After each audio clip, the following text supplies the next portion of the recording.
3rd of April 2014, after days of torrential rain, 2 rivers in Guadalcanal broke their banks. Entire villages were washed away, leaving 23 people dead. Nearly 50,000 people were left homeless. What a cup. Taking food house with family here. Every house no inko kabat, no bananas, no anything. This is my first time to see such flooding, and I thought this must be the end of the war. What I live with them, if I live with them table no malo here. We house him up everyone. So what I live only you stop inside him na kasim lo here. Following this disaster, the ILO Office for Pacific Islands expressed its condolences to the government and people of Solomon Islands and offered assistance by supporting the launch of a Cash for Work program as part of the massive cleanup and rebuilding that was required.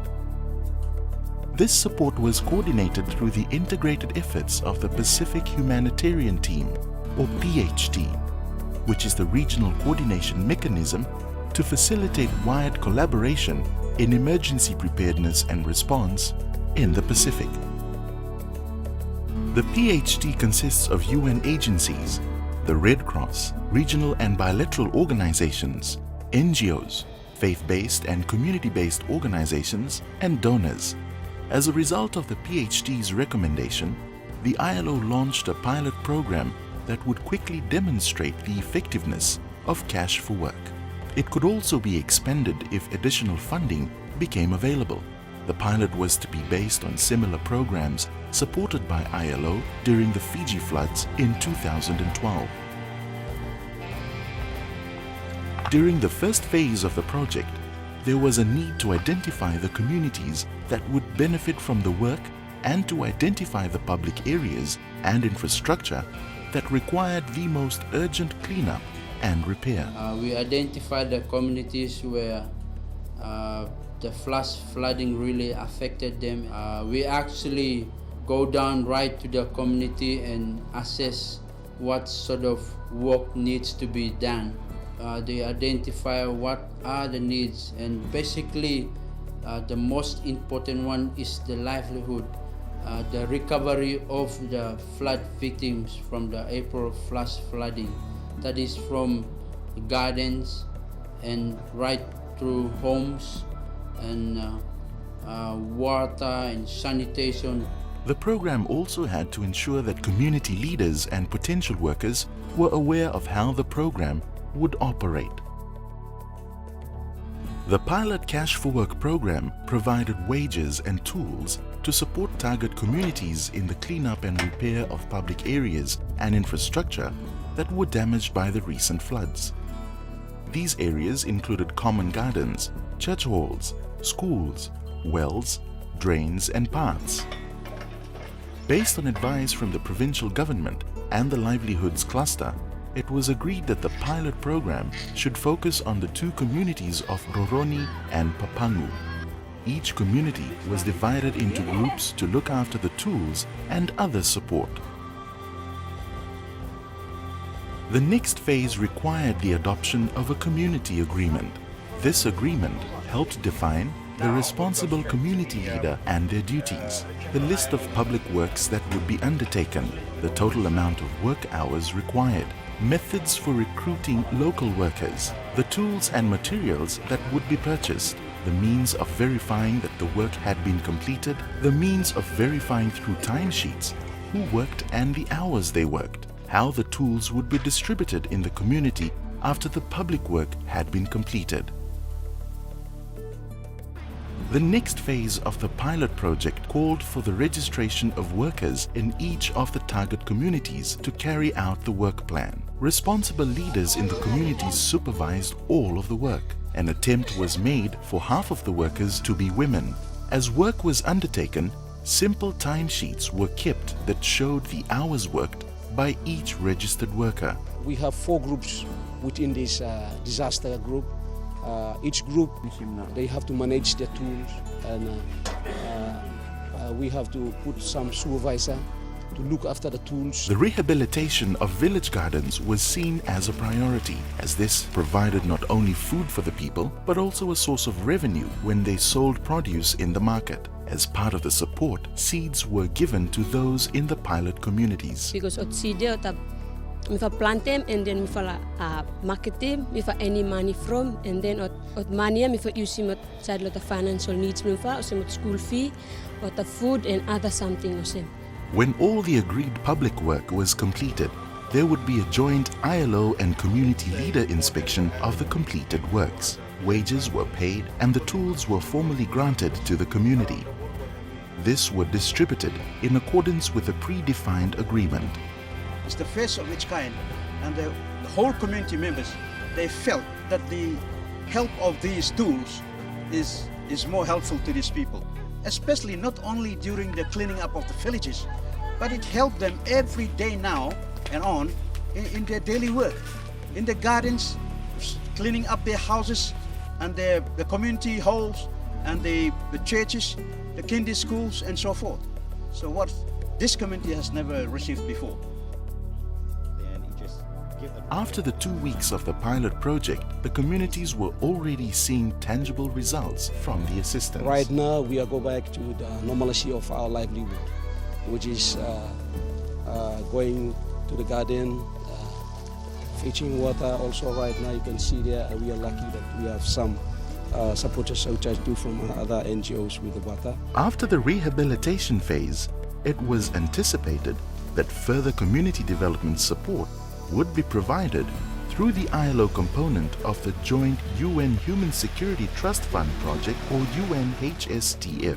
A community-based enterprise development training program was earmarked as a follow-up program. This training relied on self-facilitation and social learning techniques to build the business skill capacity of aspiring and current entrepreneurs. The program leveraged existing knowledge in the community and created a safe learning environment where lessons could be applied to the actual business experiences participants faced. Some of the observed benefits from the pilot program included housing and community buildings were either repaired or built, water and sanitation facilities were built or repaired, food crops were replanted or established, cash and tools were injected into the local economy, and community members were motivated to participate.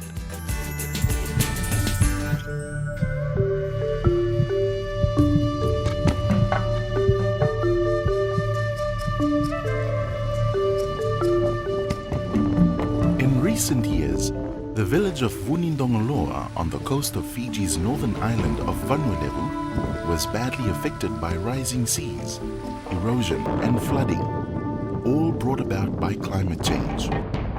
This situation forced the village elders to make a decision to relocate their village to higher, drier ground in order to provide greater safety for its people. Moving their village from its traditional location was a big psychological adjustment for the people of Vunindongoloa. Kila na singango sin singarora wikima. Kila ndo na singa tereke mami valeu. Mosi wiki mami ni sanduti ana na ne mami kormakawa. Mikime misatu kima na ne mami korpo. Sanduti ana irna ne mami tumbutumbu. Sanduti ana na kormakawa. Ebo kanga ni kime masusu tunga kina. Saya da ngauna me sabe sauna tosa. Se me kima misatu kima na kukunin raki. The tears flowing from the village's eyes before leaving their old site, moving on to the new site. It's very hard to forget this, because all of their lives they were here. Moving an entire village was a massive operational task, requiring a lot of assistance. To help provide the necessary manpower, the Fiji Ministry of Labour, Industrial Relations and Employment used the cash for work model that included using registered unemployed people as volunteers. Cash for work programs are essentially social protection programs.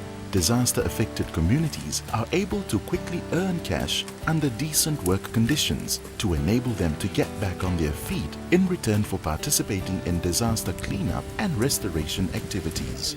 For Vunindongoloa, the ministry first had to identify 28 volunteers from the National Employment Center, or NEC, to attend occupational safety and health training and a special session on values.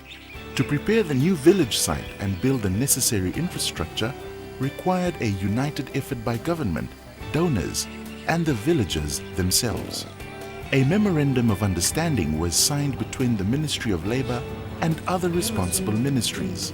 12 volunteers were recruited and trained for the project. Unemployed people from the NEC were selected according to their experience in practical skills such as plumbing and carpentry to assist with the village rehabilitation. These skills should enable the unemployed workers to find more permanent employment in the future. And I gain a lot from the skills throughout carpentry works and plumbing works, and also throughout when staying in the village.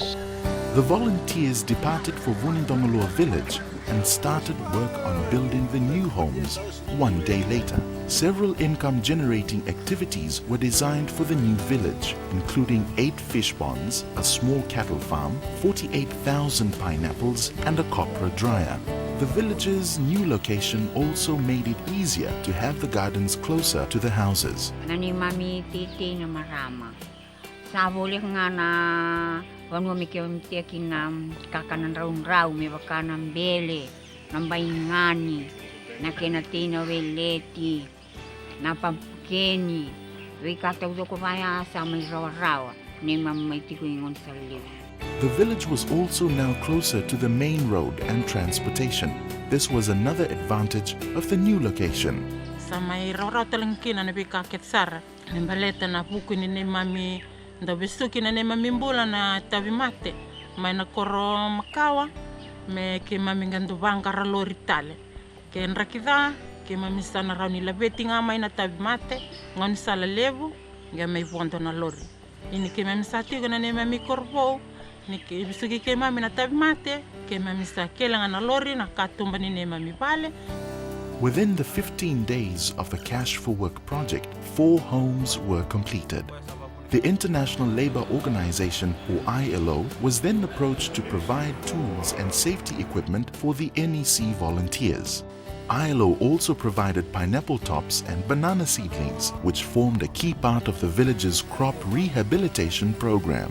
The planting of pineapple and banana assisted the village to not only quickly grow food for their own use, but also to sell it for income generation.